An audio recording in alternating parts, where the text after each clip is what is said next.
Está oscuro, ¿eh?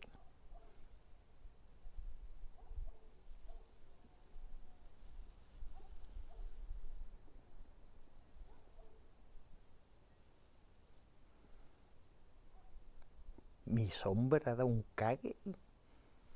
No lo podéis ni imaginar.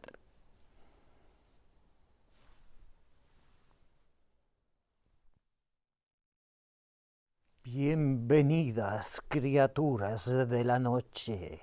Ya llega el Señor de las Tinieblas a nuestras pantallas. Ya regresa el Maestro del Horror. Hoy por fin se estrena la nueva obra de Robert Eggers. Hoy es el día en el que Nosferatu se estrenará en los cines, en el que el terror volverá a llenar las pantallas. Por fin se acabó la espera, por fin, hoy se estrena Nosferatu de Robert Eggers, el remake, la nueva visión del clásico del terror, de la película de terror por antonomasia, de la gran primera obra de terror de todos los tiempos, que el gran maestro del terror actual, Robert Eggers, ha adaptado. Pero antes de poder hablar y de poder ver Nosferatu, hay que hacer un repaso a el origen de esta cinta, el origen de esta leyenda. Y es que el nombre de Nosferatu, el vampiro, solo nombrarlo en esta fría noche oscura ya da pavor. Ha sido sin duda uno de los que más terror ha creado entre los aficionados al cine desde los inicios. Y es que fue en 1922 cuando Murnau, el maestro del expresionismo alemán, decidió adaptar a la pantalla la todavía casi reciente obra de Bram Stoker, Drácula, que se había publicado hacía ni tan siquiera apenas 25 años antes, a finales del siglo XIX. De hecho, la cinta de Murnau nos llega de milagro, porque la mujer de la viuda de Stoker, Florence Stoker, se cabreó tantísimo porque no le pagaran derechos, que emitió una orden de búsqueda y captura de todas las copias y ordenó destruirlas, y casi lo consigue. Menos mal que se habían enviado ya algunas al extranjero, y pues gracias a eso pues nos han llegado hasta nuestros días copias del Nosferatu de Murnau, y muchas han conseguido restaurar, incluso para la partitura original de la película. De hecho, os recomiendo especialmente la versión que podéis ver en Filming. Hay una versión restaurada por el Murnau Institute que es absolutamente maravillosa, con todas las tinturas originales y filtros que Murnau tenía pensados para la película y que utilizaba en la misma, y que es una absoluta delicia. Se estrena en 1922 y inmediatamente cosa sensación, porque no se había visto nunca nada igual. Es terror puro, es horror como jamás se había visto antes en una pantalla de cine.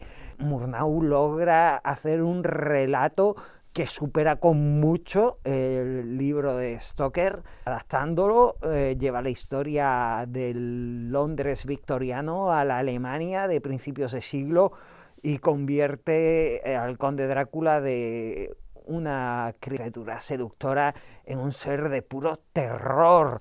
De hecho, el vampiro ya no convierte a sus víctimas, ya no las seduce, simplemente las mata, las destruye. El conde Orlok, interpretado de forma absolutamente magistral por el actor teatral Max Schreck, tan magistral que de hecho a partir de ahí nace la leyenda. Max Schreck luego hizo poco más y se centró de nuevo en el teatro, y bueno, pues pasa con la poca información que había en aquella época. Poco más se supo de él, y a partir de ahí creció la leyenda sobre si Murnau había utilizado un vampiro de verdad para rodar su película. Y es que pasaron cosas muy raras también durante aquel rodaje. Una obra clásica y única en el expresionismo alemán, y con imágenes impactantes y sobrecogedoras que todavía a día de hoy te ponen los pelos de punta. Es que estoy hablando de ella aquí en mitad de la noche y la verdad es que me está entrando hasta canguelo solo de recordarlas. Ese conde Orlok subiendo las escaleras, ese conde Orlok sobre la cubierta del barco, ese conde Orlok cuando se va acercando a la habitación de Hatter en su castillo. Sobrecogedor. Es verdad que es una película curiosa porque, y es algo que se va a dar también en la película que vamos a ver a continuación, no deja de tener algunos momentos ciertamente cómicos, como por ejemplo cuando el conde Orlok está cogiendo sus ataúdes y los almacena y los va poniendo uno encima de otro para llevárselos hacia el barco, ¿no? Que es un poco como de comedia de la época muda, ¿no? O cuando coge su ataúd y se lo lleva ahí debajo del brazo hacia su nuevo hogar ahí en Alemania, quedó todo un poco así. Dices, ¿esto es en serio o me tengo que reír? Tiene momentos un poco de humor y Werner Herzog en el remake del que vamos a hablar a continuación, creo que continúa con esa línea, ¿no? De meter un poco de humor en esta historia tan terrorífica de Nosferatu, de esa sinfonía del horror de Murnau. Obviamente la película es quitando esos, como digo, extraños golpes de humor que hay a lo largo de la misma, tiene momentos realmente pavorosos. Para mí es, de hecho, una de las películas que más miedo me han causado a lo largo de mi vida. Es un fanático del terror. Todavía a día de hoy, cuando veo al conde Orlok, la piel se me pone de gallina. Es una obra maestra absoluta lo que logró Murnau en esa sinfonía del horror. Y así llegó hasta el año 1979, en el que Werner Herzog, que siempre había considerado que la obra de Murnau era una de las grandes obras maestras del expresionismo alemán, decidió adaptarla, porque justo en ese año se cumplía el centenario ya de la publicación de Drácula, con lo cual la obra de Stoker pasaba al dominio público, así que ya no tenía ningún problema en adaptarla. El problema fue porque quienes que en ese caso quisieran pedirles derecho de autor fueron algunos descendientes, en concreto de los guionistas de la película de Murnau, pero bueno, al final la cosa, como dice Werner Herzog, dice intentarlo, a ver por dónde vais, quien roba un ladrón. Obviamente la historia acabó en nada.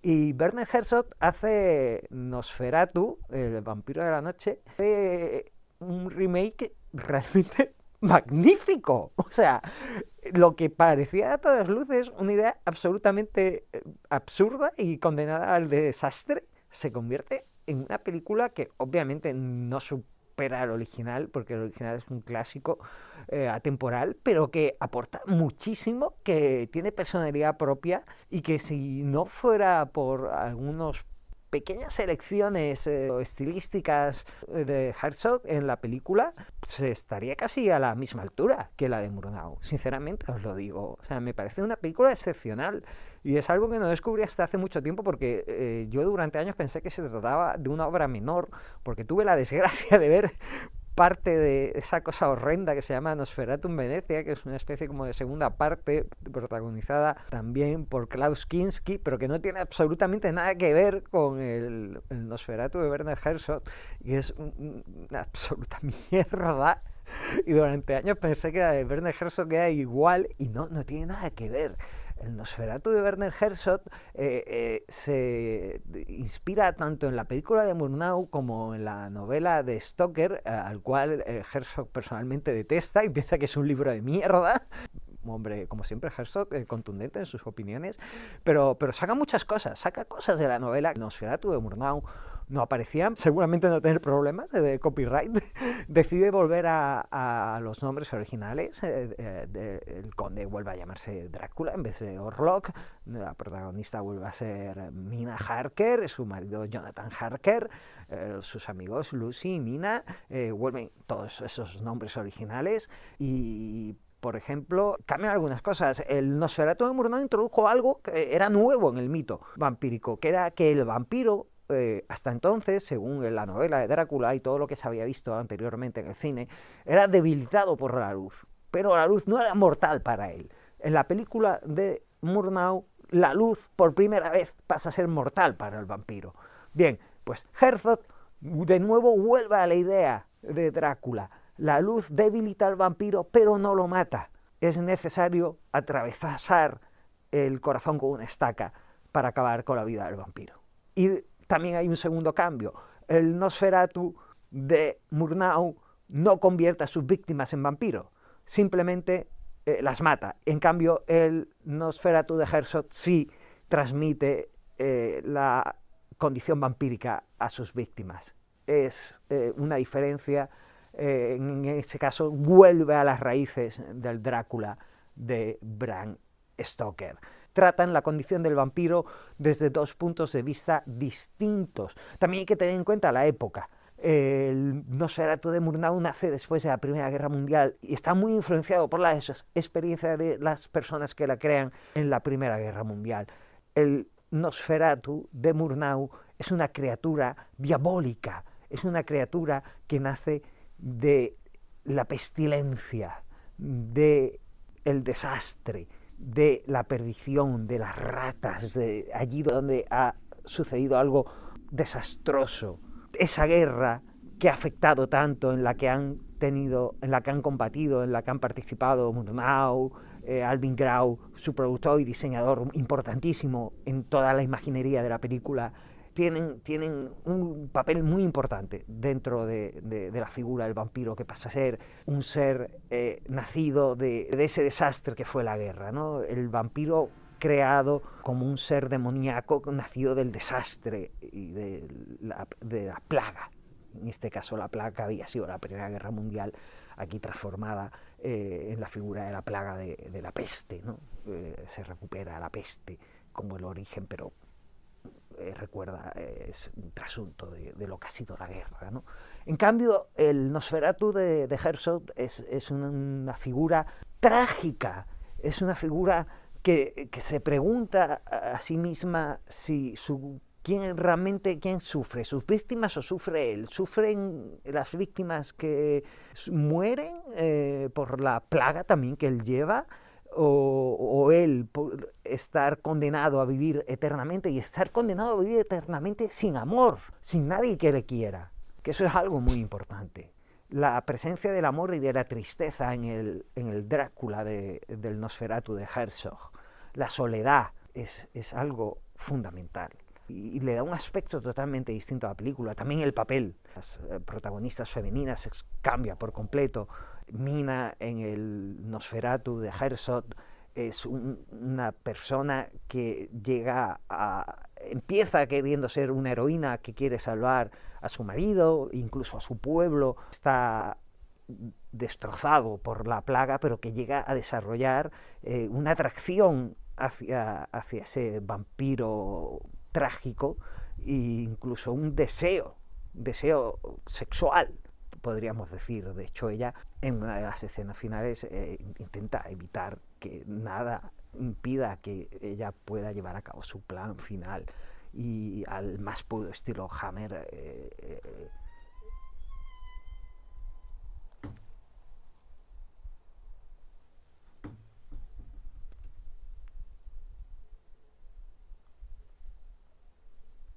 acaban de abrirme y cerrarme una puerta y me he cagado. Tal cual. Bueno, sigo. Y al más puro estilo Hammer, después de que el vampiro la muerda, ella tiene una mirada casi poscoital de éxtasis, no solo de haber cumplido con su deber, sino de ese momento ahí post-sangre de... En su momento Isabel Adjani decía, no se había visto nunca antes el cine de vampiro, que Isabel había visto pocas pelis de la Hammer, no por nada, pero como digo, son dos concepciones complementarias, parecidas pero distintas, sobre la figura del vampiro. También la caracterización cambia, ¿no? Aunque ese carácter ratil casi del vampiro con la rata de la plaga está muy, muy detallado en el maquillaje del Nosferatu de Herzog. La figura de Klaus Kinski no provoca tanto rechazo y tanta repulsión como el Orlok de Max Schreck.